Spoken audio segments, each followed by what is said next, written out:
So there will be 3 rounds, 2 debaters, and 1 judge for each round. Keep in mind, the one that we're defending or fighting for will not always be the one that we actually believe in. No, that's not true. We're always fighting for it. I believe that soup is a drink.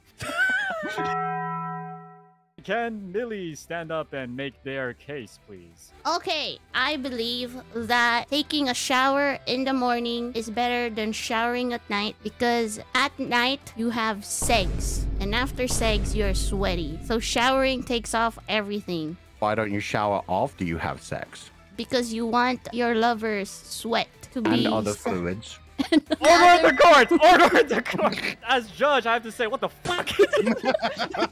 Mildred, what are atop your head on either side of your crown? My cat ears? And how do cats shower? In the morning. No, that's not the point. The point, you see, is that cats don't even shower. They lick themselves. As a cat girl, you don't really get an option in this. You know what's better? To shower at night. Meanwhile, you don't understand this. Because all you do is have sex every night like the absolute Chad you are, and then lick yourself clean in the morning. I bid you vote for me, Your Honor. She knows nothing of showers. Objection, Your Honor. I would like to disagree on his opinion. I think showering in the morning is the best because when you wake up, sometimes it's difficult to stand. You have some very fucking intense sex if it's hard to stand in the morning. It's not about sex anymore. It's about going to work. Objection! It's always about sex! No! Point taken. Objection sustained. You can even have sex while you're in the shower. How about that? That's sure, true. Sometimes you might get stuck inside each other. It's a fact. Look it up, chat. But that's a thing that you can do in the morning. But it's bad in the morning because then you get sweaty while in the shower. Do it instead in the evening. The man has a point, unfortunately. Are we talking about sex here or shower? Both! Stop exposing I'm a virgin. If you don't take a shower in the morning, you go to bed at night, and then sometimes in tropical countries specifically, you don't have the luxury to have an air conditioner. So the whole night you're sweating. If you don't take a shower in the morning, you're going to be sweaty and nasty and sticky. You want to be a menace to this society? Here's That's the thing. Here's the thing. Short people don't have rights. If they're short enough that their face level is equal with either my armpits or, God forbid, down below, that's completely on them. I'm sorry. Okay, I believe in the future, showering in the morning would be the most possible way for everyone because the sun is getting longer. I mean, like, the days are getting longer. Not the sun. No, the what? Can you imagine all of body odor in a subway? Oh, wongy wongy. Think about it. Think about it. Unless you're a maniac, you know, like the person who I'm fighting against with. Is that a threat, counsel? Are you saying that if I vote for this man? I don't want to be weird, though. That's a good point. Makes a very strong point. I don't believe in the law telling me how I should smell. And therefore, I will not be told when I can have a shower. I will wake up at whatever time I want after having a nice cool shower at night in the summer, a nice hot shower in the winter, and of course, after having copious amounts of sex. Thank you so much, counsel. So, even though the statement that Fu-chan made that he's not governed by law in a freaking courthouse was very interesting. Wait, before we go on, can we talk about the option either being shower or evening? Shower in the morning! I can't. I guess I'll give my verdict. Fu-chan, even though you shat on short people, which I took very, very personally. I can't help it. They happen to be down there. Well, yeah, fuck you too, but...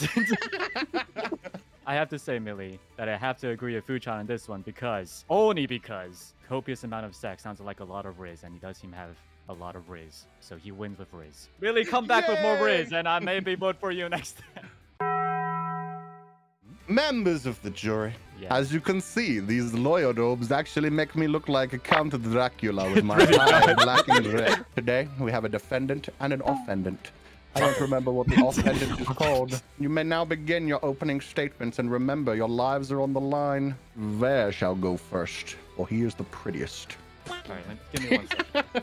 Thank you, Your Honor, for giving me this chance to speak in front of a beautiful, beautiful audience. Can I say I am an avid enjoyer of chocolate, but this one particular chocolate, the one that is often associated with the color green, and blue. When I tasted it my first time, I thought, oh, what is this? Frozen toothpaste? This is supposed to be chocolate? No! I will never allow this such thing to be hot up on my beautiful delicacy that is sweet. No, mint chocolate is not even sweet. Why would it even be called chocolate? I think it's because the main ingredient's chocolate.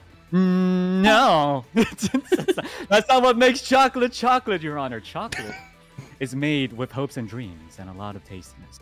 Sounds like something a Candyman would say. Well, I'll be your Candyman any day. You know what? I don't need to hear anymore. I know who's the victor.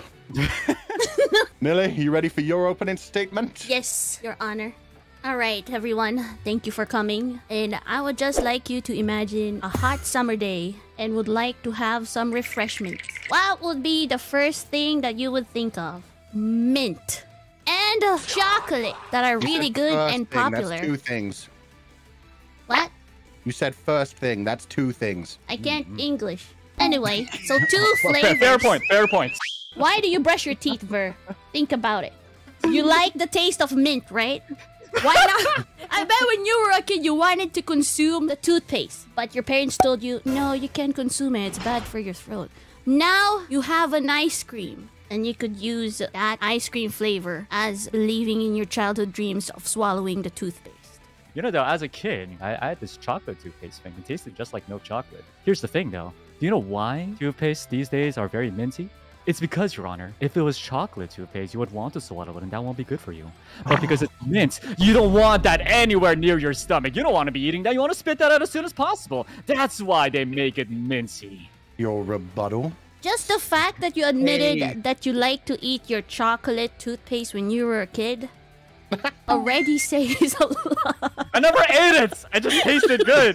Do you have any closing statements, or do you just want to go ahead? It's like Millie said, Your Honor. As a kid, I was indeed gaslit into thinking that mint chocolate was tasty.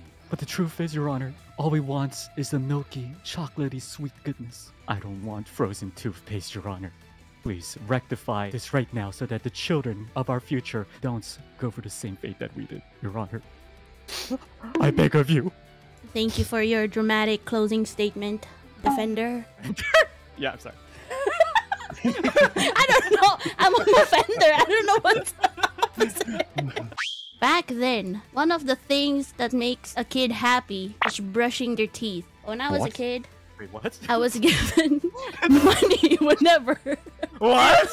When you think about it, guys, if you like mint chocolate, it says a lot about your character, you know? You're not just a plain old vanilla loving ice cream.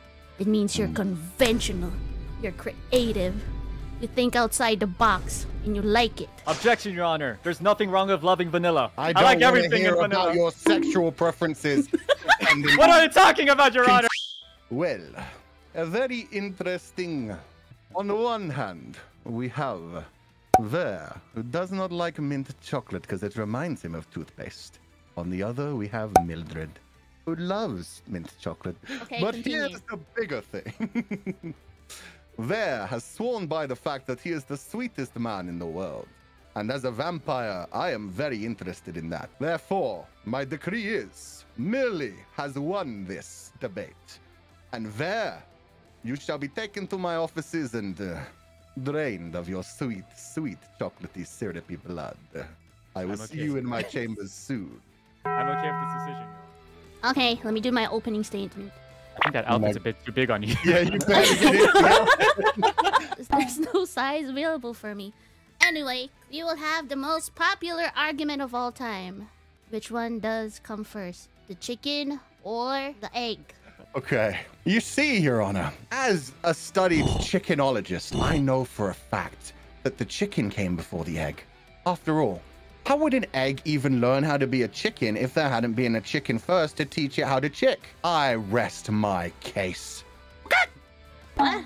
Your Honor doesn't understand English. This might be an issue. Did admit that last round. Okay, your opening statement, Ver? Greetings and welcome.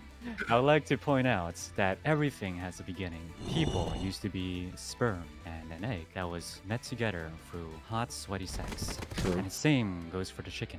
Before the chicken, there always has to be something that comes before it. And that something being the egg.